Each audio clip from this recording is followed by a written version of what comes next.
새벽 5시 중앙지검 12층 형광등 아래 특수부 사무실만 불이 살아있었다.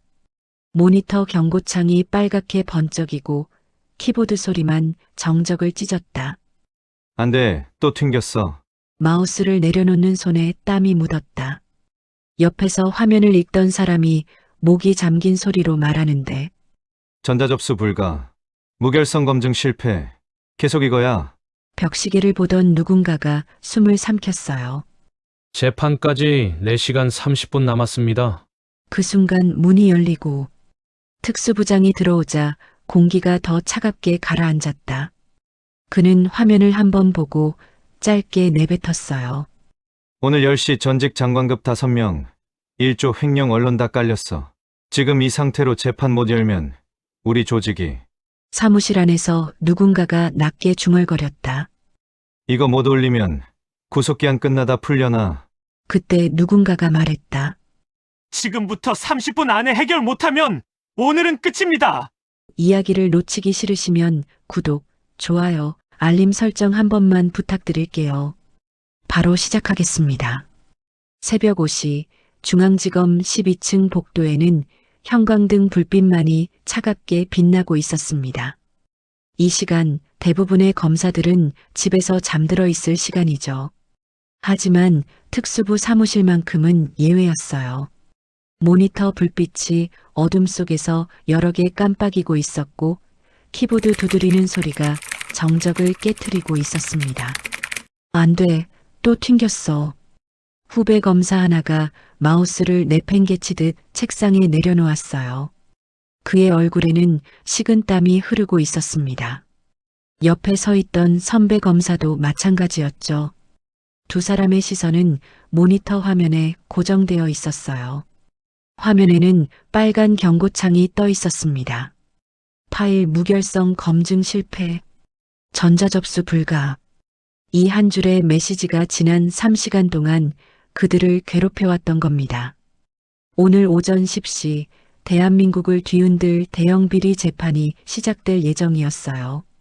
전직 장관급 인사 5명이 연루된 1조 원대 횡령 사건이었습니다. 언론은 이미 한 달 전부터 이 재판을 대서특필하고 있었죠. 국민들의 관심도 뜨거웠어요. 그런데 문제가 생긴 겁니다.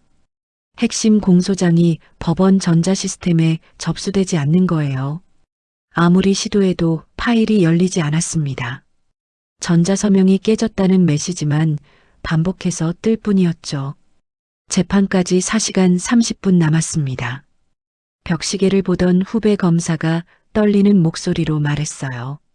그의 손은 계속해서 마우스를 클릭하고 있었지만 결과는 똑같았습니다. 빨간 경고창, 접수 실패, 파일 오류. 이 세 단어가 계속 반복될 뿐이었죠. 복도 끝에서 발소리가 들려왔습니다. 무거운 구두 소리였어요. 특수부장이 사무실로 들어서자 모든 검사들이 자리에서 일어났습니다. 부장의 얼굴은 창백했어요. 그는 아무 말 없이 모니터 화면을 들여다보더니 깊은 한숨을 내쉬었습니다. 기술팀 불렀어? 네, 부장님. 1시간 전에 왔다가 갔습니다. 원인을 모르겠다고. 기술팀 직원 2명이 와서 파일을 뜯어봤지만 그들도 고개를 저었어요. 파일 구조상으로는 문제가 없어 보이는데 시스템이 계속 거부한다는 겁니다. 이유를 알 수 없는 오류였죠. 혹시 파일을 다시 만들 수는 없나? 선배 검사가 조심스럽게 물었습니다. 부장은 고개를 저었어요. 불가능해. 전자서명 생성에만 48시간이 걸려. 관련 부서 승인, 서명 절차, 암호화 과정. 다시 하려면 이틀은 필요하다고. 침묵이 흘렀습니다. 모두가 알고 있었어요. 이번 재판이 무산되면 어떤 일이 벌어질지. 피고인들은 구속 기한이 만료되어 풀려나게 됩니다. 그리고 재기소까지는 또 몇 달이 걸릴 거예요. 그 사이에 증거인멸도 가능하죠. 1년 넘게 준비한 사건이 수포로 돌아갈 수도 있었습니다. 언론에서 난리 나겠군. 부장이 중얼거렸습니다. 이미 각 방송사에서는 생중계 준비를 하고 있을 거예요. 법원 앞에는 취재진들이 대기하고 있을 테고요. 세기의 재판이라고 떠들던 언론이 이제는 무능한 검찰이라고 비난할 게 뻔했습니다. 창밖으로 하늘이 서서히 밝아오고 있었어요. 새벽의 어둠이 걷히고 아침 햇살이 비치기 시작했습니다. 하지만 사무실 안의 분위기는 점점 더 어두워지고 있었죠. 시간은 흐르는데 해결책은 보이지 않았습니다. 총장 대행님께 보고해야 합니다. 후배 검사가 떨리는 목소리로 말했어요. 모두가 그 말을 듣고 싶지 않았지만 피할 수 없는 현실이었습니다. 부장은 천천히 고개를 끄덕였어요. 복도에서는 청소부 아주머니가 물걸레로 바닥을 닦고 있었습니다. 새벽부터 출근해서 묵묵히 일하시는 분이었죠. 그분은 특수부 사무실 유리문 너머로 검사들의 다급한 모습을 보면서도 자신의 일에만 집중하고 계셨어요. 청소 카트를 밀고 복도를 지나가는 그 모습은 마치 이 난리통과는 무관한 다른 세계의 사람 같았습니다. 하지만 아무도 몰랐어요. 그 청소부 아주머니가 곧 이 위기를 해결할 유일한 사람이 될 거라는 걸. 새벽의 정적 속에서 운명의 톱니바퀴는 이미 돌아가기 시작하고 있었습니다. 한지훈 검사가 특수부 사무실 문을 박차고 들어왔습니다. 그의 얼굴은 상기되어 있었어요. 평소에는 침착하고 냉정한 그였지만 지금은 달랐습니다. 와이셔츠 소매를 걷어올린 채 넥타이는 이미 풀려 있었죠. 상황이 어떻게 됐어? 지훈의 목소리는 낮았지만 그 안에 담긴 긴장감을 숨길 수 없었어요. 그는 특수부 에이스였습니다. 사법연수원을 수석으로 졸업하고 10년 동안 굵직한 사건들을 모두 승소로 이끈 사람이었죠. 언론에서는 천재 검사, 정의의 칼이라고 불렀어요. 하지만 지금 그의 얼굴에는 불안감이 역력했습니다. 파일이 여전히 안 열립니다. 전자서명 무결성 오류라는데. 후배 검사가 모니터를 가리키며 말했어요. 지훈은 재빠르게 의자를 당겨 앉아 키보드를 두드렸습니다. 클릭, 클릭, 엔터. 익숙한 손놀림이었지만 결과는 똑같았어요. 빨간 경고창이 화면을 가득 채웠습니다. 지훈은 눈을 감고 깊게 숨을 들이마셨습니다. 이 사건이 그에게 어떤 의미인지 그 누구보다 본인이 잘 알고 있었어요. 이번 재판은 단순한 승소 하나가 아니었습니다. 그의 커리어에서 가장 중요한 분기점이었죠. 사실 지훈은 이 사건을 막기 위해 1년 넘게 준비해 왔어요. 피고인들의 비리 구조를 파악하고 증거를 수집하고 증인들을 확보하는 과정이 쉽지 않았습니다. 그들은 대한민국 최고 위층에 속한 사람들이었어요. 변호인단도 화려했죠. 대형 로펌의 스타 변호사 7명이 붙어 있었습니다. 이 사건 놓치면 지훈이 중얼거렸어요. 그는 말을 잇지 못했습니다. 놓치면 어떻게 되는지 모두가 알고 있었으니까요. 피고인 전원이 풀려납니다. 구속 기한이 오늘로 만료되거든요. 재기소를 하려면 다시 증거를 모아야 하고 그 사이에 증거인멸이 일어날 가능성이 컸어요. 더 큰 문제는 여론이었습니다. 이미 언론은 이 사건을 적폐청산의 상징으로 다루고 있었어요. 만약 재판이 무산되면 검찰에 대한 비난이 쏟아질 게 뻔했죠. 그리고 그 모든 화살은 주임 검사인 지훈에게 꽂힐 겁니다. 파일 복구는 안 되나? 지훈이 물었습니다. 옆에 서 있던 기술팀 직원이 고개를 저었어요. 복구 시도해 봤습니다. 근데 파일 무결성이 완전히 깨졌어요.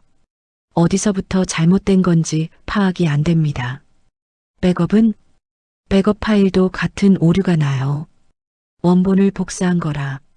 지훈은 입술을 깨물었습니다. 모니터 화면을 응시하는 그의 눈빛에는 절박함이 서려 있었어요. 10년 경력이 무너질 수 있는 순간이었습니다. 아니, 경력만의 문제가 아니었죠. 정의 실현, 그가 검사가 된 이유 자체가 흔들리는 순간이었어요. 그는 어렸을 때부터 검사가 되고 싶었습니다. TV에서 보던 법정 드라마의 주인공처럼 진실을 밝히고 정의를 세우는 사람이 되고 싶었어요. 그래서 법대에 들어갔고 밤낮 없이 공부했습니다. 사법시험에 합격하고 사법연수원을 거쳐 검사가 되었죠. 하지만 현실은 드라마와 달랐습니다. 권력의 벽은 높았고 진실을 밝히는 것만으로는 부족했어요. 증거가 필요했고 절차가 필요했고 무엇보다 타이밍이 중요했습니다. 그리고 지금 그 모든 것이 한순간에 무너질 위기였던 거예요. 재판까지 4시간 남았어. 지훈이 벽시계를 보며 말했습니다. 그의 목소리는 떨리고 있었어요. 평소의 냉정함은 온데간데 없었죠. 주변 검사들도 비슷한 표정이었습니다. 모두가 이 사건에 매달려 왔으니까요. 후배 검사들에게도 선배 검사들에게도 이번 재판은 의미가 컸어요. 혹시 법원에 연락해서 재판 연기를 한 후배가 조심스럽게 제안했습니다. 지훈은 고개를 저었어요. 안 돼. 구속 기한이 오늘까지야. 연기하면 그냥 풀려나는 거야. 그럼 방법을 찾아야지. 지훈은 다시 키보드를 두드리기 시작했습니다. 화면에는 코드가 주르륵 흘러갔어요. 그는 법학 전공이었지만 컴퓨터에도 어느 정도 지식이 있었습니다. 전자소송 시스템을 이해하기 위해 독학으로 프로그래밍을 배웠거든요. 하지만 지금 보이는 오류는 그가 아는 범위를 넘어서는 것 같았어요. 파일 구조는 멀쩡해 보이는데 시스템은 계속 거부했습니다. 전자서명 블록에 문제가 있는 것 같기도 했지만 정확히 어디가 잘못됐는지 알 수 없었어요. 땀이 이마를 타고 흘러내렸습니다. 지훈은 와이셔츠 소매로 땀을 닦으며 계속해서 파일을 열어보려 시도했어요. 한 번, 두 번, 세 번, 수십 번을 시도했지만 결과는 같았습니다. 사무실 문이 열렸어요. 특수부장이 들어왔습니다. 그의 뒤로 낯선 사람이 따라 들어왔죠. 정장 차림의 중년 남성이었어요. 총장 대행님께서 직접 오셨다. 부장의 말에 사무실이 순간 얼어붙었습니다. 모든 검사들이 자리에서 일어났어요. 총장 대행, 그는 검찰 조직의 최고 책임자였습니다. 그가 새벽에 직접 나왔다는 건 사태가 얼마나 심각한지를 보여주는 거였죠. 지훈은 천천히 일어났습니다. 그의 손은 미세하게 떨리고 있었어요. 10년 검사 생활에서 가장 긴장되는 순간이었습니다. 총장 대행의 차가운 눈빛이 지훈을 향했어요. 그리고 그 입에서 나온 한마디가 지훈의 심장을 얼어붙게 만들었습니다. 총장 대행이 특수부 사무실 한가운데 섰습니다. 그의 존재감이 방 전체를 압도했어요. 평소에도 카리스마 있는 사람이었지만 지금은 더욱 날카로운 분위기를 풍기고 있었습니다. 회색 정장 차림의 그는 팔짱을 낀 채 천천히 사무실을 둘러봤어요. 상황 보고 짧고 굵은 한마디였습니다. 특수부장이 앞으로 나섰어요. 전자접수 시스템 오류로 공소장 접수가 불가능한 상태입니다. 기술팀을 불렀으나 원인 파악이 안 되고 있습니다. 재판까지 남은 시간은 3시간 50분입니다. 총장 대행은 아무 말 없이 모니터 화면을 바라봤어요. 빨간 경고창이 여전히 떠 있었습니다. 그는 천천히 고개를 끄덕이더니 지훈을 바라봤어요. 한지훈 검사. 예. 지훈이 대답했습니다. 그의 목소리는 평소보다 낮았어요. 긴장감이 역력했죠. 이 사건 주임 검사가 자네지? 그렇습니다. 1년 넘게 준비했다고 들었어. 예, 맞습니다. 총장 대행은 팔짱을 풀고 지훈에게 한 걸음 다가왔습니다. 두 사람의 눈이 마주쳤어요. 총장 대행의 눈빛은 차가웠습니다. 감정이 전혀 느껴지지 않는 얼음장 같은 시선이었죠. 자네가 이 사건을 자원했다고? 예. 왜? 갑작스러운 질문이었습니다. 지우는 잠시 망설였어요. 주변 검사들도 숨죽이며 두 사람을 바라보고 있었습니다. 사무실은 정적에 휩싸였죠. 정의를 실현하고 싶었습니다. 지훈이 대답했습니다. 진심이 담긴 목소리였어요. 총장 대행은 코웃음을 쳤습니다. 정의? 예. 정의가 뭔지 아나? 지훈은 대답하지 못했습니다. 총장 대행은 천천히 사무실을 걸으며 말을 이었어요. 정의는 결과야. 과정이 아니고, 자네가 아무리 열심히 준비했어도 재판이 무산되면 그건 아무 의미가 없어. 알겠나? 알겠습니다. 피고인들이 풀려나면 어떻게 되겠어? 총장 대행이 물었습니다. 지우는 입술을 깨물었어요. 증거인멸이 우려됩니다. 그뿐인가? 여론이 어떻게 되겠어? 총장 대행의 목소리가 차갑게 울렸습니다. 사무실의 공기가 더욱 무거워졌어요. 검찰 무능론이 대두될 것입니다. 그래, 검찰 무능론. 언론에서 뭐라고 쓰겠어? 1조 원 횡령범 놓친 검찰, 무능의 극치, 이런 식으로 떠들겠지.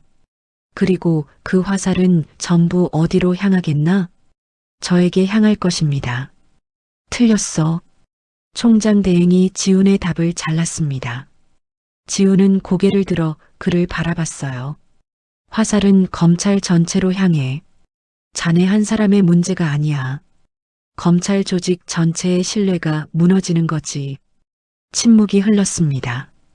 총장 대행의 말은 사실이었어요. 이번 사건은 단순한 재판 하나가 아니었습니다. 검찰 개혁, 적폐청산, 권력형, 비리 척결, 수많은 의미가 담긴 상징적인 재판이었죠. 만약 이게 무산된다면 국민들의 검찰에 대한 신뢰는 바닥으로 떨어질 겁니다. 지금까지 우리가 쌓아온 게 뭐가 있나? 총장 대행이 다시 물었습니다. 그는 창밖을 바라보고 있었어요. 동이 트고 있었습니다. 서울의 스카이라인이 서서히 드러나고 있었죠. 검찰 개혁, 공정한 수사, 법 앞에 평등. 이런 거창한 말들 다 무슨 소용이야. 국민들이 우리를 신뢰하지 않으면 아무 의미 없어. 죄송합니다. 지훈이 고개를 숙였습니다. 총장 대행은 그를 돌아보지도 않았어요. 죄송하다고, 미안하다고 되는 일인가? 이 재판이 무산되면 어떻게 책임질 건가? 날카로운 질문이었습니다. 지훈은 대답할 수 없었어요. 어떻게 책임을 져야 할지 그 자신도 몰랐으니까요. 사표를 쓴다고 해결될 문제가 아니었습니다. 이미 엎질러진 물이었죠. 총장 대행이 천천히 지훈에게 다가왔습니다. 그리고 낮은 목소리로 말했어요. 이 재판 무산되면 당신 경력은 여기까지야. 그 한마디가 심장에 비수처럼 꽂혔습니다. 지훈은 총장 대행을 바라봤어요. 그의 눈빛에는 동정이나 연민 같은 건 전혀 없었습니다. 그저 냉정한 사실 판단만이 있을 뿐이었죠. 10년 쌓은 경력, 한순간에 무너지는 거야. 언론에서 뭐라고 하겠어? 무능한 스타 검사, 공소장도 제대로 못 올린 검사, 이런 식으로 낙인 찍힐 거야. 다음 인사 때 자네가 어디로 갈 것 같나? 지방지청? 아니, 그것도 어려울 거야. 아예 검사직을 그만둬야 할 수도 있어. 총장 대행의 말은 계속됐습니다. 하나하나가 지훈의 가슴을 찌르는 말이었어요. 하지만 그는 그 말을 듣고만 있을 수밖에 없었습니다. 반박할 수 없는 사실이었으니까요. 변호사로 개업? 그것도 힘들 거야. 공소장도 못 올린 검사 출신이라는 꼬리표가 평생 따라다닐 테니까. 지훈은 주먹을 꽉 쥐었습니다. 손톱이 손바닥을 파고들었어요.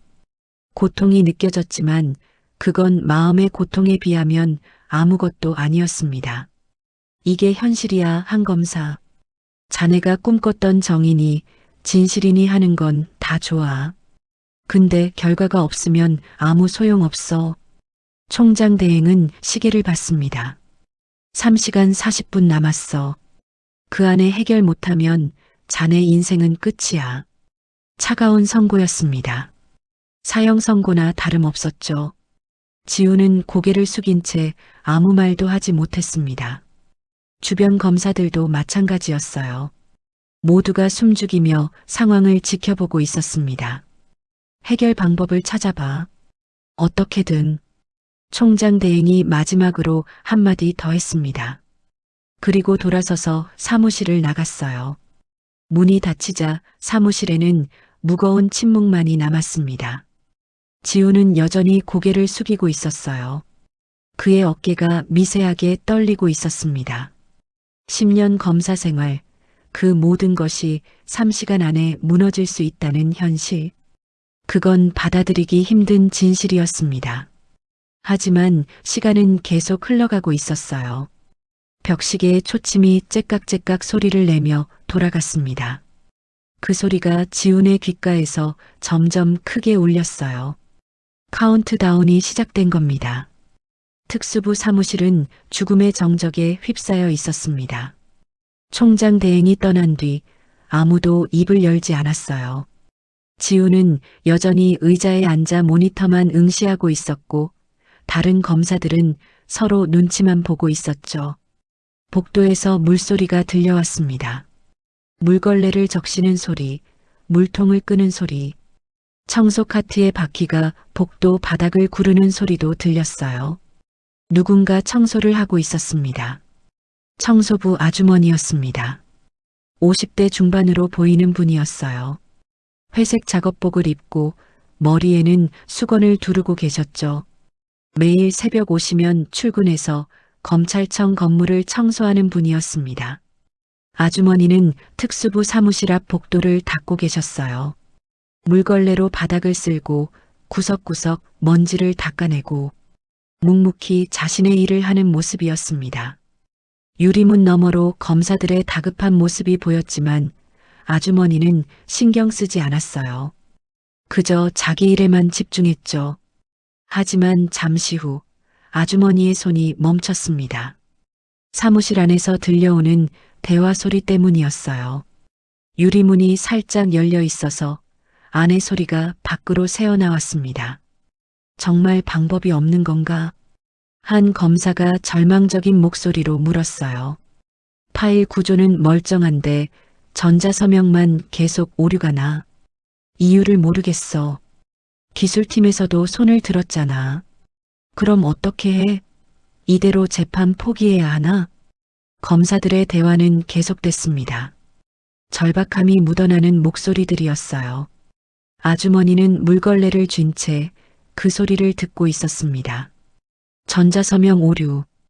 아주머니의 눈빛이 변했습니다. 뭔가 떠오르는 게 있는 듯 했어요.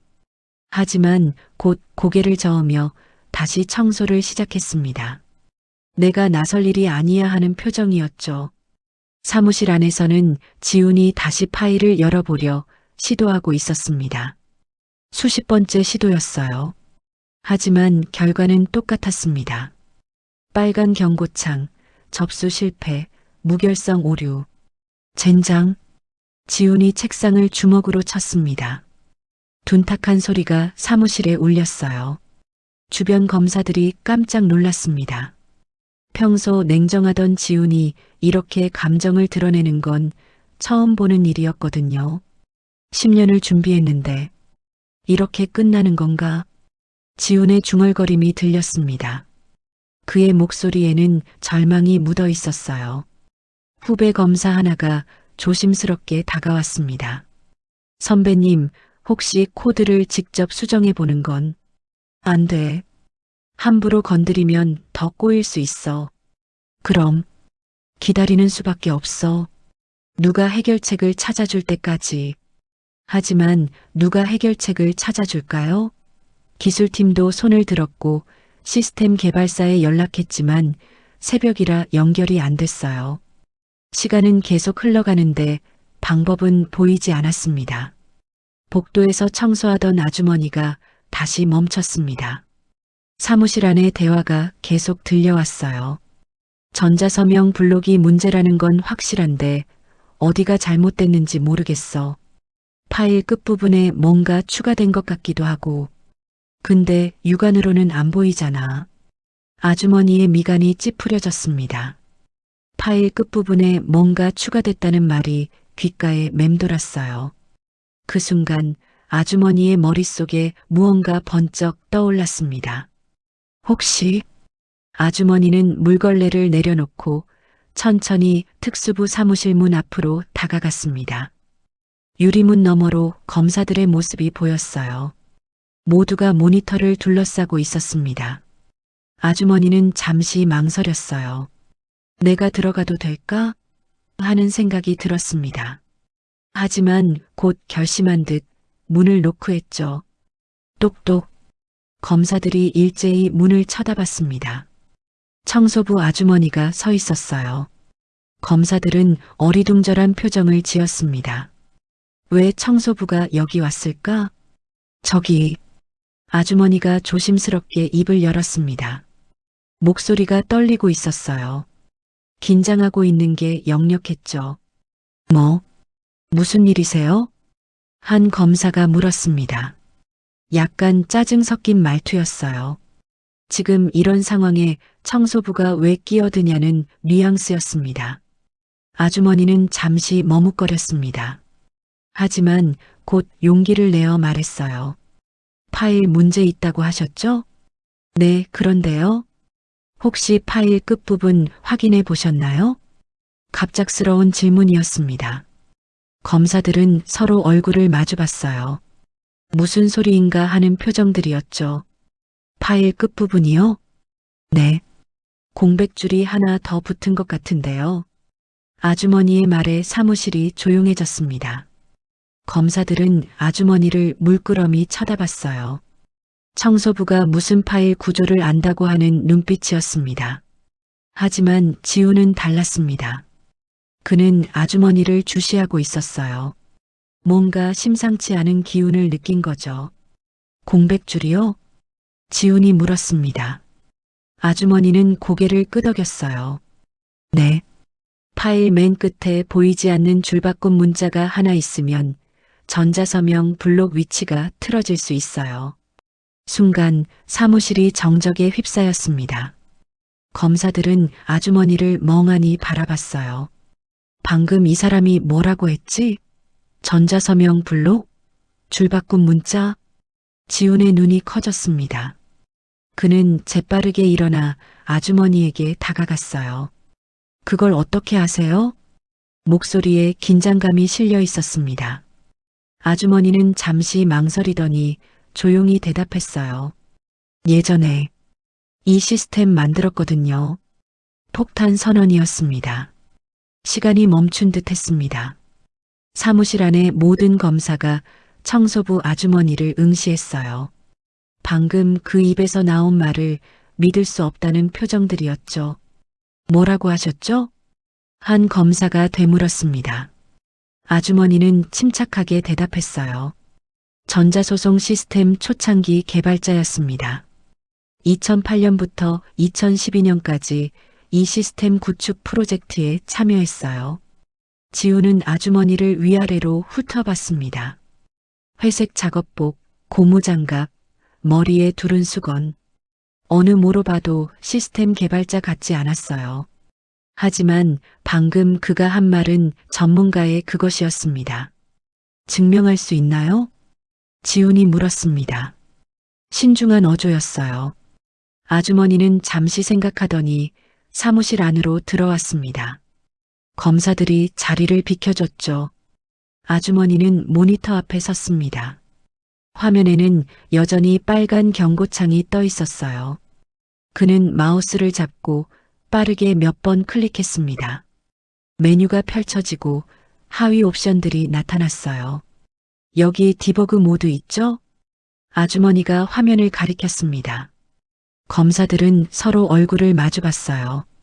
그런 메뉴가 있는 줄 몰랐거든요. 이걸 활성화하면 파일 내부 구조를 볼 수 있어요. 클릭. 화면이 바뀌었습니다. 검은 바탕에 하얀 글씨들이 주르륵 나타났어요. 코드였습니다. 파일의 내부 구조가 드러난 거죠. 여기 보세요. 아주머니의 손가락이 화면 끝부분을 가리켰습니다. 전자서명 블록이 여기 있어야 하는데 실제로는 12바이트 뒤로 밀려 있어요. 검사들은 화면을 들여다봤지만 무슨 소린지 이해할 수 없었어요. 그저 숫자와 문자의 나열일 뿐이었습니다. 하지만 지우는 달랐습니다. 그는 프로그래밍을 독학했거든요. 어느 정도는 이해할 수 있었어요. 12바이트요? 네. 줄바꿈 문자 하나당 2바이트예요. 파일 끝에 보이지 않는 줄바꿈이 6개 추가됐네요. 어떻게 그런 일이? 복사 붙여넣기 과정에서 생긴 것 같아요. 원본 파일에서 내용을 다른 문서로 옮길 때 보이지 않는 문자들이 함께 복사되는 경우가 있거든요. 아주머니의 설명은 정확했습니다. 전문가의 언어였어요. 검사들은 점점 그의 말에 빨려 들어갔죠. 그래서 전자서명 블록이 엉뚱한 위치를 가리키게 된 거예요. 시스템은 정해진 위치에서 서명을 찾는데 실제로는 12바이트 뒤에 있으니까 찾을 수 없는 거죠. 그럼 어떻게 고치나요? 지훈이 급하게 물었습니다. 아주머니는 잠시 생각하더니 대답했어요. 2가지 방법이 있어요. 첫 번째는 줄바꿈 문자를 수동으로 삭제하는 거예요. 근데 이건 위험해요. 자칫 파일 전체가 손상될 수 있거든요. 2번째 방법은요? 서명 블록의 위치 값을 재조정하는 거예요. 12바이트만큼 앞으로 당기면 돼요. 그게 가능한가요? 가능하죠. 제가 이 시스템 만들 때 그런 오류 대비해서 수동 조정 기능을 넣어뒀거든요. 아주머니의 말에 사무실이 술렁였습니다. 희망의 빛이 보이기 시작한 거예요. 검사들의 얼굴에 생기가 돌았습니다. 하지만 지우는 여전히 신중했어요. 확실한가요? 실패하면 파일이 완전히 망가질 수도 있잖아요. 그렇죠. 아주머니도 인정했습니다. 리스크가 있는 방법이었어요. 하지만 지금 상황에서 다른 방법이 있나요? 재판까지 3시간도 안 남았는데. 그 말에 지우는 침묵했습니다. 아주머니의 말이 맞았어요. 다른 방법이 없었죠. 이대로 가다가는 재판이 무산될 게 뻔했습니다. 얼마나 걸리나요? 5분이면 충분해요. 5분? 검사들이 놀란 표정을 지었습니다. 기술팀도 못 고친 걸 5분 만에 고친다고? 믿기지 않았어요. 아주머니는 말없이 키보드 앞에 섰습니다. 고무 장갑을 벗고 손가락을 움직였어요. 타닥타닥 키보드 소리가 울려 퍼졌습니다. 화면에는 코드가 빠르게 스크롤됐어요. 아주머니의 손놀림은 능숙했습니다. 마치 피아니스트가 건반을 두드리듯 리드미컬하게 키보드를 쳤죠. 검사들은 숨죽이며 그 모습을 지켜봤습니다. 여기 아주머니가 특정 코드 라인을 가리켰어요. 서명 블록 오프셋 값이 1A40로 되어 있네요. 이걸 1A40으로 바꾸면 클릭. 값이 변경됐습니다. 그리고 체크섬도 다시 계산해야 해요. 타닥타닥. 다시 키보드 소리가 울렸습니다. 아주머니의 손가락은 멈추지 않았어요. 검사들은 그 모습을 경외심 어린 눈으로 바라봤습니다. 지우는 벽시계를 봤어요. 3분이 지났습니다. 아주머니는 여전히 코드를 수정하고 있었죠. 거의 다 됐어요. 아주머니가 말했습니다. 마지막 몇 줄의 코드를 입력하더니 엔터키를 눌렀어요. 이제 저장하고 클릭. 파일을 다시 불러오면 화면이 잠시 어두워졌습니다. 로딩 아이콘이 빙글빙글 돌았어요. 검사들은 숨도 쉬지 않고 화면을 응시했습니다. 지훈도 마찬가지였어요. 주먹을 꽉 쥔 채 화면만 바라보고 있었죠. 1초, 2초, 3초. 로딩이 끝났습니다. 화면에 파일이 떴어요. 빨간 경고창 없이 정상적으로 열린 겁니다. 됐습니다. 아주머니가 조용히 말했습니다.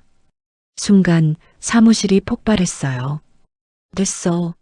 파일이 열렸어. 전자서명 통과했습니다. 접수 가능합니다. 검사들이 환호성을 질렀습니다. 서로 손을 잡고 어깨를 두드렸어요. 절망의 나락에서 희망의 빛을 본 순간이었죠. 지우는 여전히 화면을 응시하고 있었습니다. 파일이 정상적으로 열려 있었어요. 오류 메시지는 어디에도 없었죠. 그는 천천히 고개를 돌려 아주머니를 봤습니다. 아주머니는 조용히 미소 짓고 있었어요. 회색 작업복 차림의 그는 이 순간만큼은 누구보다 빛나 보였습니다. 환호는 짧았습니다. 곧 특수부장이 손을 들어 정적을 요구했어요. 아직 끝난 게 아니야. 법원 시스템에 접수되는지 확인해 봐야 해. 맞는 말이었습니다. 파일이 열린 건 첫 단계일 뿐이었어요. 실제로 법원 전자소송 시스템에 접수가 되어야 의미가 있었죠. 만약 접수 과정에서 또 오류가 난다면 모든 게 수포로 돌아갈 겁니다. 지훈이 마우스를 잡았습니다. 손이 떨리고 있었어요. 그는 깊게 숨을 들이마시고 접수하기 버튼 위에 커서를 올렸습니다. 클릭. 로딩 화면이 나타났어요. 파일이 업로드되고 있었습니다. 진행률 바가 천천히 채워졌죠. 10%, 20%, 30%. 검사들은 모두 숨죽이며 화면을 지켜봤습니다. 사무실은 정적에 휩싸였어요. 시계 초침 소리만이 또렷하게 들렸죠. 50%, 60%. 혹시 중간에 튕기는 거 아니야? 한 검사가 불안한 목소리로 물었습니다. 다른 검사가 그를 쳐다봤어요. 쉿, 조용히 해. 70%, 80%. 진행률 바가 점점 차올랐습니다. 하지만 검사들의 긴장감도 함께 높아졌어요. 90%, 95%, 99%. 그리고 마침내 접수 완료 메시지가 떴습니다. 성공이다. 지훈이 중얼거렸습니다. 그의 목소리는 떨리고 있었어요. 믿기지 않는다는 표정이었죠. 정말로 됐어? 접수 완료 메시지 떴어요. 법원 시스템에서 확인 문자도 왔습니다. 검사들이 다시 환호했습니다. 이번에는 진짜였어요. 공소장이 법원에 정식으로 접수된 겁니다. 재판이 열릴 수 있게 된 거죠. 특수부장의 얼굴에도 안도의 표정이 떠올랐어요. 그는 벽시계를 봤습니다. 재판까지 2시간 50분 남았어. 충분해. 검사들은 서로 어깨를 두드리며 기뻐했습니다. 그들의 얼굴에는 긴장이 풀린 안도감과 기쁨이 동시에 드러났어요. 하지만 이 모든 소동 속에서 한 사람만은 조용히 뒤로 물러나 있었습니다. 청소부 아주머니였어요. 그는 사무실 구석에 서서 검사들의 기뻐하는 모습을 지켜보고 있었습니다. 지훈이 그것을 발견했어요. 그는 환호하는 동료들 사이를 뚫고 아주머니에게 다가갔습니다. 정말 감사합니다. 지훈이 깊이 고개를 숙였습니다. 진심이 담긴 인사였어요. 아주머니는 손을 저었습니다. 별 말씀을요. 제가 할 수 있는 일이었을 뿐이에요. 아니에요. 당신이 아니었다면 이 재판은 무산됐을 겁니다. 지훈의 목소리는 진지했습니다. 그는 아주머니를 똑바로 바라봤어요. 제가 너무 오만했던 것 같습니다. 전문가만 문제를 해결할 수 있다고 생각했죠. 아주머니는 조용히 미소 지었습니다. 누구나 자기 분야의 전문가예요. 저는 이 시스템을 만들었으니 고칠 수 있었던 것 뿐이에요. 그래도 지훈이 말을 잇지 못했습니다. 고마움과 미안함이 동시에 밀려왔거든요. 이때 특수부장이 다가왔습니다. 그도 아주머니에게 깊이 고개를 숙였어요. 정말 감사합니다. 성함이 어떻게 되시나요? 이정숙입니다. 이정숙 씨. 부장은 아주머니의 이름을 되뇌었습니다. 그리고 물었죠. 전자소송 시스템 개발자셨다고요? 그런데 어떻게 여기서? 부장의 질문이 멈췄습니다. 왜 시스템 개발자가 청소부로 일하고 있는지 묻는 게 실례일 것 같았거든요. 하지만 정숙 씨는 담담하게 대답했어요. 계약직이었거든요. 프로젝트 끝나면 계약도 끝이었죠. 그 뒤로 이곳저곳 옮겨 다녔어요. 개발자로 일자리 구하기가 쉽지 않더라고요. 정숙 씨의 목소리에는 원망이 없었습니다. 그저 담담한 사실, 진술일 뿐이었어요. 하지만 그 말을 듣는 검사들의 표정은 무거워졌습니다. 나이가 들수록 더 힘들어지더라고요. 결국 청소 일을 시작했어요. 4년 전쯤 침묵이 흘렀습니다. 검사들은 아무 말도 할 수 없었어요. 대한민국 전자소송 시스템을 구축한 사람이 지금은 같은 건물을 청소하고 있다는 사실. 그 아이러니가 가슴을 찔렀습니다. 지훈이 입을 열었습니다. 지금이라도 복직하실 수는 없나요? 당신 같은 실력이라면. 정숙 씨는 고개를 저었어요. 이미 지난 일이에요. 그리고 전 지금 일도 괜찮아요. 청소하면서 생각할 시간도 많고 사람들한테 간섭받지 않아서 좋거든요. 그렇게 말하는 정숙 씨의 얼굴에는 평온함이 있었습니다. 체념이 아니라 수용이었어요. 자신의 삶을 있는 그대로 받아들인 사람의 표정이었죠. 그래도 오늘은 보람이 있었네요. 정숙 씨가 웃으며 말했습니다.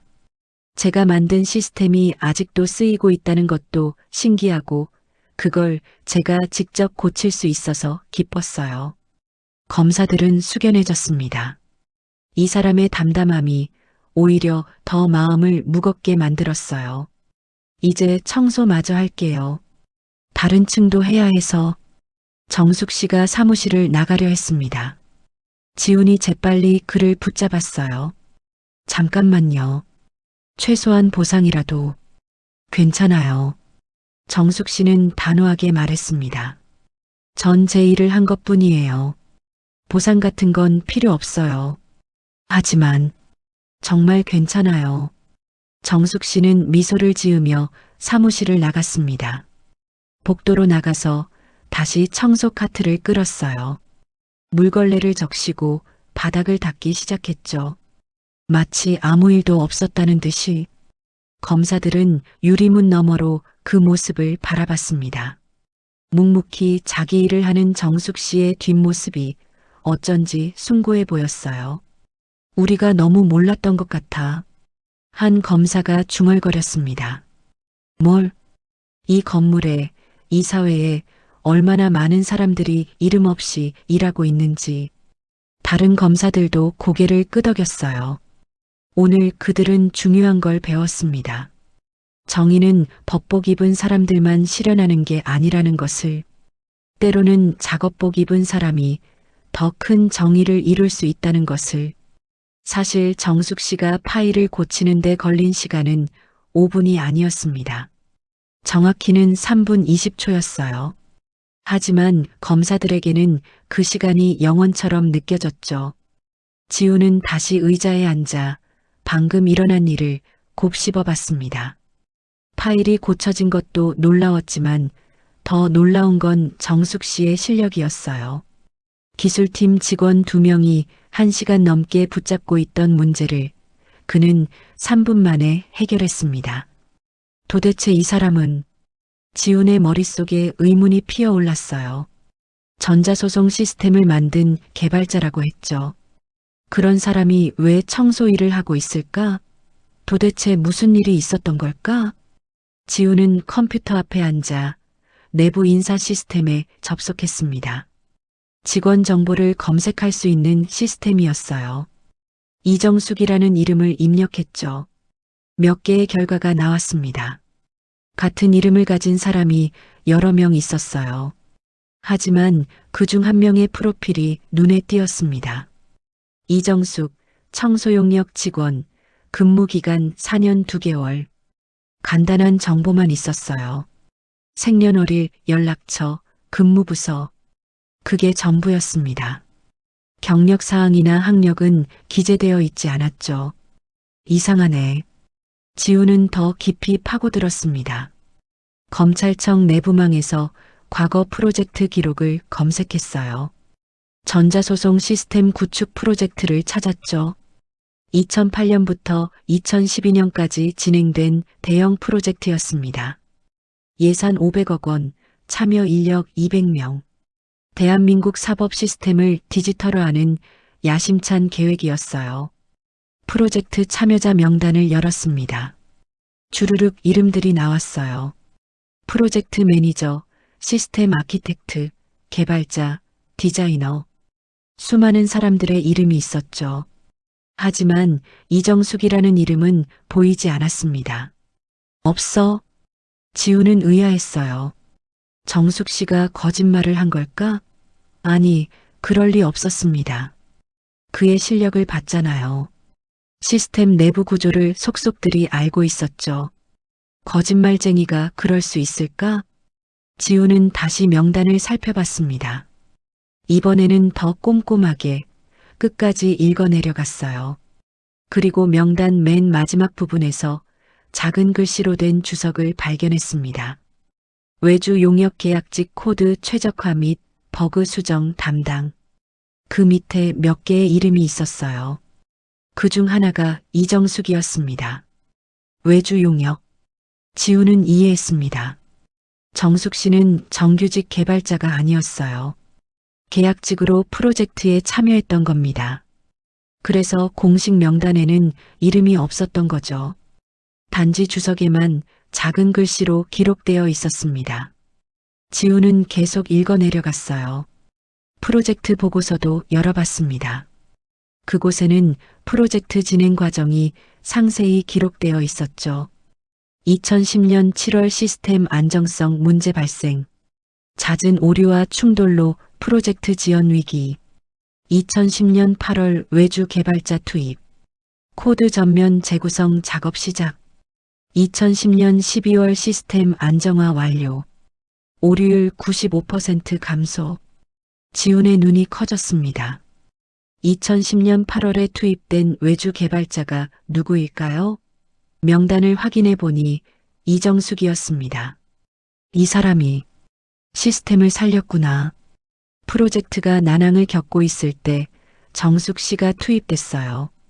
그리고 4개월 만에 시스템을 안정화시켰습니다. 사실상 프로젝트를 구한 거죠. 하지만 그에 대한 공로는 어디에도 기록되어 있지 않았습니다. 프로젝트 완료 보고서에는 시스템 아키텍트의 탁월한 리더십으로 프로젝트 성공이라고만 적혀 있었어요. 정숙 씨의 이름은 어디에도 없었죠. 지우는 씁쓸한 기분이 들었습니다.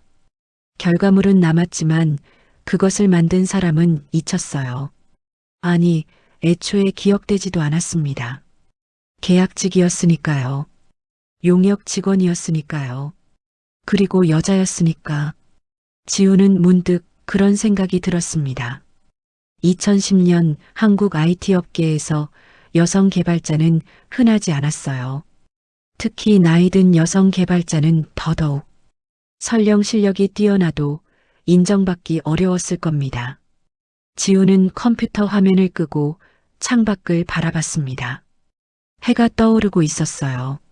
서울의 아침이 밝아오고 있었죠. 복도에서는 정숙 씨가 여전히 청소를 하고 있었습니다. 물걸레로 바닥을 닦고 쓰레기통을 비우고 묵묵히 자기 일을 하는 모습이었어요. 지우는 그 모습을 바라보며 생각했습니다. 우리는 얼마나 많은 사람들을 보지 못하고 있을까? 청소부, 경비원, 배달원. 우리 일상을 지탱해주는 수많은 사람들. 그들은 항상 거기 있지만 우리는 보지 못해요. 아니, 보려 하지 않죠? 오늘 지우는 그 중 한 사람을 봤습니다.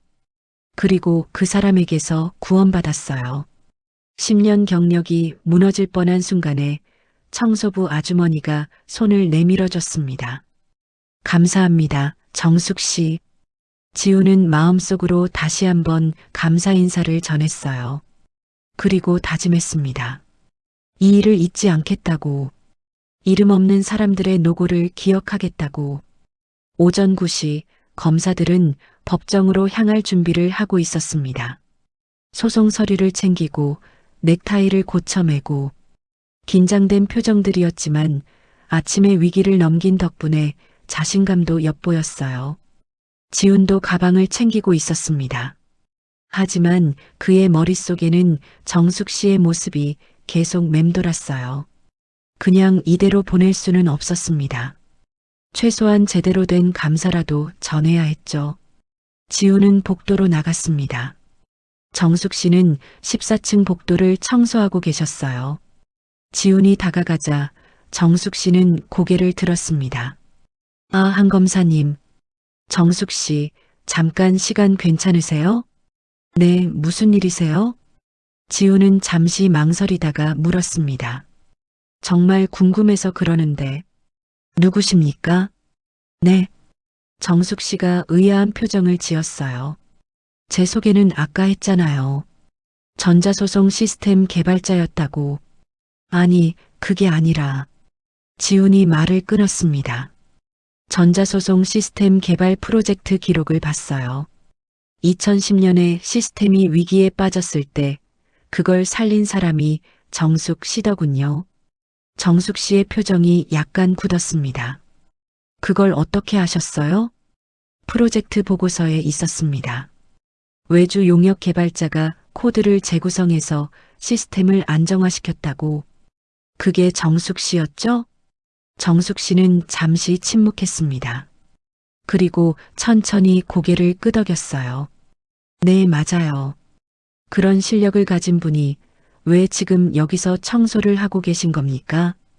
직설적인 질문이었습니다. 정숙 씨는 물걸레를 내려놓고 벽에 기댔어요. 깊은 한숨을 내쉬더니 조용히 말했습니다. 긴 얘기예요. 시간 있습니다. 지훈이 말했습니다. 정숙 씨는 그를 바라봤어요. 진심 어린 눈빛이었습니다. 정숙 씨는 잠시 생각하다가 입을 열었습니다. 전 원래 개발자가 꿈이었어요. 어렸을 때부터 컴퓨터를 좋아했거든요. 90년대 초반 제가 대학생일 때만 해도 여자 개발자가 드물었죠. 정숙 씨의 목소리는 담담했습니다. 그래도 전 해냈어요. 열심히 공부했고 졸업 후에 IT 회사에 취직했죠. 작은 회사였지만 일은 재미있었어요. 그런데 결혼하고 아이를 낳았어요. 그 뒤로 일과 육아를 병행하기가 힘들더라고요. 남편도 도와줬지만 한계가 있었죠. 정숙 씨는 잠시 말을 멈췄습니다. 회사는 육아휴직을 주지 않았어요. 프로젝트가 바쁘다, 대체 인력이 없다, 이런 이유들로요. 결국 사직했습니다. 몇 년 후 복직하려고 했어요. 근데 쉽지 않더라고요. 경력 단절, 나이, 이런 게 걸림돌이었죠. 정규직은 꿈도 못 꿨어요. 지우는 숙연하게 들었습니다. 정숙 씨는 계속 말을 이었어요. 그래서 프리랜서로 일하기 시작했어요. 용역 프로젝트를 받아서요. 2008년에 전자소송 시스템 프로젝트 공고를 받죠. 지원했고 계약직으로 들어갔어요. 그리고 시스템을 살렸군요. 네. 근데 정숙 씨가 씁쓸하게 웃었습니다. 아무도 기억 안 하더라고요. 프로젝트 완료 보고회 때 제 이름은 언급되지 않았어요. 공로는 전부 정규직 직원들 몫이었죠. 뭐 계약직이니까 당연한 건가 싶었어요. 계약 끝나면 끝이니까요. 정숙 씨의 목소리에는 원망이 없었습니다. 그저 체념만 있었죠. 그 뒤로도 몇 개 프로젝트를 했어요. 근데 점점 일거리가 줄더라고요. 나이 때문인 것 같았어요. 40대 후반 여성 개발자를 찾는 곳은 없었죠. 지우는 주먹을 꽉 쥐었습니다. 분노가 치밀어 올랐어요. 이건 옳지 않았습니다. 50이 넘으니까 아예 개발 일은 못 구했어요. 그래서 청소 일을 시작했죠. 4년 전쯤. 왜 하필 여기로 오셨습니까? 지훈이 물었습니다. 정숙 씨는 천장을 올려다봤어요. 제가 만든 시스템이 있는 곳이니까요. 가끔 이 건물 청소하면서 생각해요. 내가 만든 시스템이 저기서 돌아가고 있구나 하고. 이상하죠? 자기가 만든 시스템이 있는 건물을 청소하는 거. 정숙 씨가 웃었습니다. 하지만 그 웃음은 슬펐어요. 근데 나쁘지 않아요. 최소한 제 작품을 가까이서 볼 수 있으니까. 지우는 아무 말도 할 수 없었습니다. 뭐라고 위로해야 할지 몰랐어요. 미안함과 분노와 슬픔이 뒤섞였습니다. 한 검사님, 화나셨어요? 정숙 씨가 물었습니다. 지우는 고개를 저었어요. 화난 게 아니라, 죄송합니다. 뭐가요? 우리가, 아니, 제가 몰랐습니다. 이런 일들이 벌어지고 있다는 걸. 지훈의 목소리가 떨렸습니다. 정숙 씨 같은 사람이 이렇게 묻혀 있다는 걸 몰랐어요. 정숙 씨는 고개를 저었습니다. 저만 그런 게 아니에요. 이 사회에 저 같은 사람 많아요. 이름은 빠지고 공로는 인정받지 못하고 그래도 살아가는 사람들이요. 그 중에 여자가 특히 많죠. 경력 단절, 나이, 성별. 이런 게 걸림돌이 되는 사람들. 정숙 씨는 다시 물걸레를 들었습니다. 근데 괜찮아요. 전 제 삶에 만족해요. 오늘처럼 보람 있는 날도 있고요.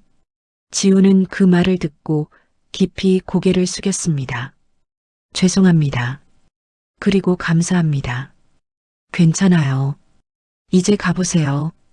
재판 시작하잖아요. 정숙 씨가 미소 지으며 말했습니다. 지우는 천천히 고개를 들었어요. 그리고 다시 한번 인사했습니다. 정말 감사합니다, 정숙 씨. 지우는 법정으로 가는 차 안에서도 정숙 씨 생각을 지울 수 없었습니다. 동료 검사들은 재판 준비에 여념이 없었지만 지훈의 머릿속은 다른 곳에 가 있었어요. 이름은 빠졌고 계약 끝나면 끝이었죠. 정숙 씨의 말이 귓가에 맴돌았습니다. 그 담담한 목소리, 체념한 듯한 표정. 하지만 그 속에는 얼마나 많은 아픔이 숨어 있을까요? 법원에 도착했습니다. 취재진들이 몰려들었어요. 카메라 플래시가 터지고 마이크가 앞으로 내밀어졌죠. 한 검사님, 오늘 재판 전망은 어떻습니까? 피고인들의 혐의를 입증할 수 있습니까? 국민들께 한 말씀 부탁드립니다. 지우는 기계적으로 대답했습니다. 철저히 준비했습니다. 정의가 실현될 것입니다. 평소에 하던 멘트였어요. 하지만 오늘따라 그 말이 공허하게 느껴졌습니다. 정의가 뭘까? 법정에서 승소하는 게 정의일까? 아니면 지우는 문득 정숙 씨를 떠올렸습니다. 시스템을 구한 사람이지만 이름조차 기록되지 않은 사람. 그에게 정의는 실현됐을까? 법정 안으로 들어갔습니다. 피고인들이 앉아 있었어요. 깔끔한 정장 차림의 그들은 최고급 변호사들과 뭔가 의논하고 있었죠. 재판이 시작됐습니다. 재판장이 공소장을 낭독했어요. 1조 원대 횡령 혐의, 직권 남용, 배임. 죄목이 주르륵 나열됐습니다. 지우는 증거를 제시하고 증인을 신문했습니다. 완벽한 준비였어요. 1년 넘게 모은 증거들이 피고인들을 몰아붙였죠. 하지만 지훈의 마음 한편에는 여전히 정숙 씨가 있었습니다. 오늘 이 재판이 성공하면 제 이름은 신문에 실리겠죠. 하지만 정숙 씨의 이름은, 오늘 이 재판을 가능하게 만든 사람의 이름은, 재판은 순조롭게 진행됐습니다. 증거는 확실했고 증인들의 증언도 일치했어요. 피고인들의 범죄가 명백히 드러났죠. 재판장이 다음 기일을 고지했습니다. 다음 공판은 2주 후 같은 시간에 진행하겠습니다. 오늘 재판은 여기서 마치겠습니다. 망치가 내려쳤어요. 재판이 끝났습니다. 법정 밖으로 나오자 취재진들이 다시 몰려들었어요. 한 검사님, 첫 공판 소감 부탁드립니다. 승소 전망은 어떻습니까? 국민들께. 지우는 마이크 앞에 섰습니다. 평소 같으면 준비된 멘트를 할 텐데 오늘은 달랐어요. 그는 잠시 생각하다가 천천히 입을 열었습니다. 오늘 이 재판이 가능했던 건 단지 검찰의 노력 때문만이 아닙니다. 취재진들이 의아한 표정을 지었어요. 갑자기 무슨 소리인가 싶었죠. 이 사회에는 이름 없이 일하는 많은 분들이 있습니다. 그분들의 노고가 없었다면 오늘 재판도 없었을 겁니다. 카메라들이 지훈을 향했습니다. 동료 검사들도 의아한 표정으로 그를 바라봤어요. 특히 오늘 한 분께 감사드리고 싶습니다. 지훈은 잠시 말을 멈췄습니다. 그리고 계속 말을 이었어요. 전자소송 시스템을 만든 개발자. 하지만 그 공로를 인정받지 못한 분. 지금은 다른 일을 하고 계시지만 여전히 자신의 자리에서 최선을 다하고 계신 분. 취재진들이 수군거렸습니다. 무슨 소리인지 이해하지 못하겠다는 표정들이었어요. 정의는 법정에서만 실현되는 게 아닙니다. 일상에서 자기 자리에서 묵묵히 일하는 모든 분들이 정의를 실현하고 계십니다. 지훈의 목소리는 진지했습니다. 오늘 재판을 준비하면서 저는 많은 것을 배웠습니다. 진짜 영웅은 화려한 곳에 있지 않다는 것을요. 그 말을 끝으로 지훈은 취재진을 뒤로하고 걸어갔습니다. 동료 검사들이 황급히 따라왔어요. 선배님, 방금 그게 무슨 말씀이셨어요? 후배 검사가 물었습니다. 지훈은 미소 지으며 대답했어요. 나중에 얘기해 줄게. 지금은 할 일이 있어. 지훈은 검찰청으로 돌아가는 대신 다른 곳으로 향했습니다. 며칠 후 지훈은 총장 대행실로 호출받았습니다. 재판이 성공적으로 진행되고 있어서 칭찬받을 거라 생각했는데 총장 대행의 표정은 심각했어요. 한 검사 앉게. 네. 지훈이 자리에 앉자 총장 대행이 서류 한 장을 내밀었습니다. 이게 뭔가? 서류에는 청소용역 직원 이정숙 정규직 전환 건의서라고 적혀 있었어요. 지훈이 작성한 문서였죠. 보시면 아시겠지만 이정숙 씨를 정규직으로 전환하자는 건의입니다. 이유는? 그분은 전자소송 시스템 개발자입니다. 전문성을 갖춘 분이죠. 청소 일만 시키기엔 아까운 인재입니다. 총장 대행은 서류를 내려놓고 지훈을 바라봤어요. 자네가 그 사람한테 신세진 건 알아. 재판 당일 아침 일도 들었고. 그래서. 하지만 이건 별개야. 조직에는 규정이 있어. 청소 직원을 갑자기 정규직으로 전환할 수는 없어. 지훈의 얼굴이 굳었습니다. 하지만 그분의 실력은 검증됐습니다. 기술팀도 못 고친 문제를 해결했어요. 알아. 그래도 절차는 밟아야 해. 공개 채용, 서류 심사, 면접. 그럼 그렇게 하시죠. 공개 채용하고 정숙 씨도 지원하게 하면 됩니다. 총장 대행은 한숨을 쉬었습니다. 한 검사 현실을 봐. 그 사람 나이가 몇인가? 50대 중반이야. 공개 채용에서 젊은 지원자들과 경쟁할 수 있을까? 실력으로 평가하면 됩니다. 실력만으로 평가하는 세상이면 좋겠지. 근데 현실은 그렇지 않아. 지훈은 주먹을 꽉 쥐었습니다. 총장 대행의 말이 틀린 건 아니었어요. 하지만 받아들이고 싶지 않았죠. 그럼 그냥 이대로 두자는 겁니까? 실력 있는 사람을 청소 일만 시키자는 거예요? 그게 그 사람이 선택한 길 아닌가? 선택이요? 선택의 여지가 있었을까요? 여자라서, 나이가 많아서, 경력이 단절됐어서, 이런 이유로 배제당한 거 아닙니까? 지훈의 목소리가 높아졌습니다. 총장 대행은 침착하게 대답했어요. 그건 우리 검찰청의 문제가 아니야. 사회 구조적 문제지. 하지만 우리가 바꿀 수 있습니다. 최소한 이 조직 안에서만이라도. 두 사람은 한동안 서로를 바라봤습니다. 침묵이 흘렀어요. 총장 대행이 먼저 입을 열었습니다. 자네 마음은 알겠어. 근데 이건 내 권한 밖의 일이야.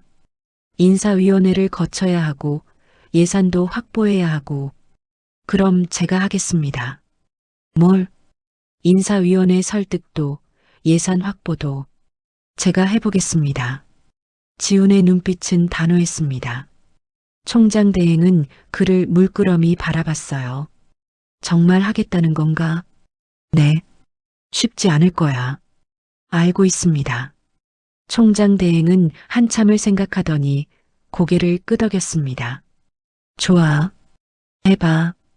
근데 성공 못하면 자네 책임이야. 감수하겠습니다. 지훈은 자리에서 일어났습니다. 총장 대행실을 나서며 그는 결심했어요. 반드시 해내겠다고. 그날부터 지훈의 또 다른 싸움이 시작됐습니다. 재판 준비와 병행하며 인사위원회를 설득하고 예산 담당자들을 만났어요. 쉽지 않은 과정이었죠. 많은 사람들이 반대했습니다. 선례가 없습니다. 규정에 어긋납니다. 예산 낭비입니다. 하지만 지훈은 포기하지 않았습니다. 하나하나 설득해 나갔어요. 정숙 씨의 실력을 증명하고 필요성을 역설했죠. 그리고 3개월 후 인사위원회가 열렸습니다. 지훈은 발표 자료를 준비해서 참석했어요. 이정숙 씨는 전자소송 시스템의 핵심 개발자였습니다. 그의 복직은 단순히 한 사람을 돕는 게 아닙니다. 우리 조직의 시스템 안정성을 높이는 일입니다. 위원들은 자료를 검토했습니다. 지훈은 계속 설명을 이어갔어요. 더 나아가 이는 경력 단절 여성들에게 희망을 주는 일입니다. 나이나 성별이 아닌 실력으로 평가받을 수 있다는 메시지를 전하는 겁니다. 회의는 2시간 넘게 이어졌습니다. 찬반 의견이 팽팽했어요. 마침내 투표가 진행됐습니다. 결과는 가결. 좁은 표 차이였지만 통과됐습니다. 지훈은 곧바로 정숙 씨를 찾아갔습니다. 그는 여전히 복도에서 청소를 하고 있었어요. 정숙 씨, 지훈이 달려가며 불렀습니다. 정숙 씨는 고개를 들었어요. 한 검사님? 무슨 일이세요? 지훈은 숨을 고르고 미소 지으며 말했습니다. 합격하셨습니다. 네, 정규직 전환입니다. 다음 달부터 IT 시스템 팀에서 근무하시게 됐어요. 정숙 씨의 눈이 커졌습니다. 믿을 수 없다는 표정이었어요. 정말인가요? 네, 정말입니다. 정숙 씨의 눈에 눈물이 고였습니다. 그는 물걸레를 내려놓고 두 손으로 얼굴을 가렸어요. 어깨가 떨리고 있었죠. 지훈은 조용히 기다렸습니다. 정숙 씨가 울음을 그칠 때까지. 한참 후 정숙 씨가 얼굴을 들었습니다. 눈이 빨개져 있었어요. 감사합니다. 정말 감사합니다. 제가 감사드려야죠. 정숙 씨가 없었다면 저도 여기 없었을 겁니다. 두 사람은 서로를 바라보며 미소 지었습니다. 그날 저녁 법원 앞 계단에서 지훈은 하늘을 올려다봤습니다. 별들이 빛나고 있었어요. 정의는 법으로만 완성되지 않는다. 그가 생각했습니다. 사람으로 완성되는 거다. 이름 없는 사람들, 묵묵히 자기 자리를 지키는 사람들. 그들이 진짜 영웅이다. 서울의 밤하늘 아래 한 검사가 새로운 것을 배웠습니다. 진정한 정의가 무엇인지를. 그리고 그 정의는 법정이 아닌 일상에서 실현된다는 것을 이름 없는 사람들에게. 복도 끝. 물걸레가 바닥을 한 번 더 훑고 지나갔다. 아무 일도 없었다는 듯 그 사람은 다시 자기 자리로 돌아갔다. 지우는 한참 동안 그 뒷모습을 바라보다가 천천히 고개를 숙였다. 오늘 제가 구한 건 사건이 아니라 사람이었습니다. 잠시 멈추고 조용히 한마디가 이어진다. 여러분이라면 이런 분을 그냥 청소하시는 분으로 지나칠 수 있었을까요? 그리고 이런 사람이 공로도 없이 사라지지 않게 하려면 무엇이 바뀌어야 한다고 생각하세요? 댓글로 남겨주세요.